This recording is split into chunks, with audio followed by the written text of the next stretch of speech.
this is our hardware that we include with the front lip here.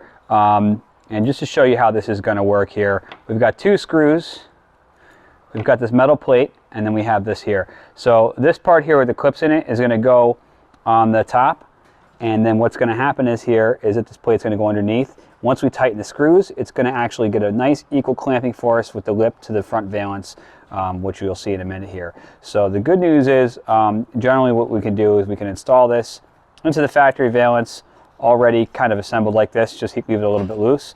And we'll show this in a few moments how when we slip this lip into place, it's actually going to go in between right here. And then once we're happy with kind of the fitment of the front lip as far as how it's positioned, we can then tighten the screws all the way down, and it's going to put a really nice bite on this, very secure.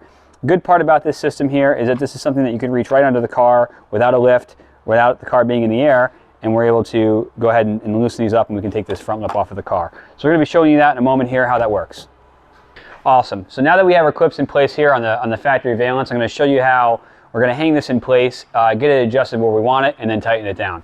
So right here you see on the lip that we're going to sell you here is going to have these slots. These slots are going to go right in between the hardware that we provided, and you're going to see how it's going to work. Now, you can do this a couple of different ways. The way that I usually do it is I put all the clips on at once, even on the side here. What I'm going to do is I'm going to hook in the side first, and we're going to pull it right around, and then we're going to get it on the other end there. So I'm going to go ahead and I'm going to line this up. Now I'm in that slot, and then we're just going to kind of look at it here and get it in the slots there. Okay, awesome. So now that we got the lip into the slotted hardware the way we want it, we're happy with it, we're going to start tightening them down. Normally what I'll do is I'll tighten the front ones down first. Again, just a Phillips screwdriver, and we'll go ahead and we'll tighten up the hardware here. So I'm just going to make it snug for now, just so it gets in place right where I want it. This really just couldn't be any easier. Once I'm happy with the front clips here, I'm going to go ahead and just make sure I'm happy with the spacing over here as far as how I want it, and I'm going to tighten it up there.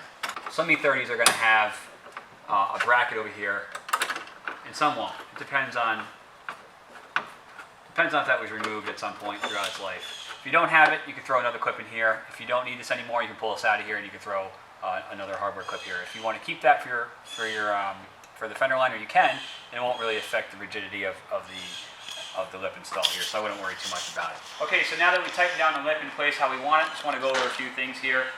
When you're looking at the gap over here on the sides and the front, that's what that adjustability in the hardware is for. So if you want a little step out here, you can actually do that. You can pull it out, tighten the screws how you want. For this purpose, we just tightened it right where it was because that was fine for the example. Valances on these cars, I'm sure a lot of you know, but I'll reiterate this.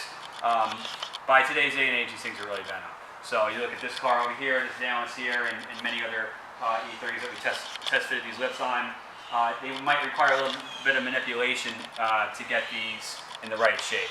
So this part was designed on a factory new valance, so the shape is correct, but again, by today's day and age, a lot of these things are bent by now. Good news is it's pretty thin material, and it's very easy to manipulate in the shape that you want. So it might take a few minutes to kind of mock this up a few times, make sure the shape is right and you're happy with it. Once you're happy with it, you can go ahead and install the hardware and get this thing clamped down.